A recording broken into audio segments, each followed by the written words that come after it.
Looking back at your preliminary task, what do you feel you have learnt in the progression from it to the final product? Through making my preliminary task, it allowed me to get to grips and have a play with Adobe Photoshop. This allowed me to determine what level and standard I could get all my work to reach through the editing of images and text. It also allowed me to create a perspective of what my final publication could look like through using this advanced piece of software.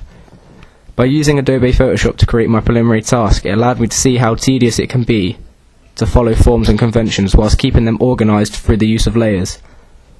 Through the process of making my preliminary task, I was able to practice useful and common techniques within Adobe Photoshop. For instance, columns and dividers, and how to create the effect they provide. It also made me aware of just how much white space is needed to create an article whilst maintaining a realistic look, instead of being too busy and cluttered.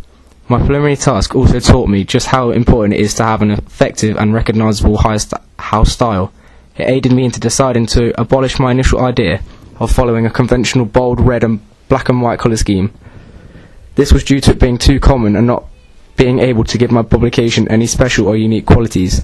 In conclusion, through creating and producing my preliminary task, Beach and People, I acquired the knowledge, confidence and skills which are necessary to allow me to create the best final product I was capable of.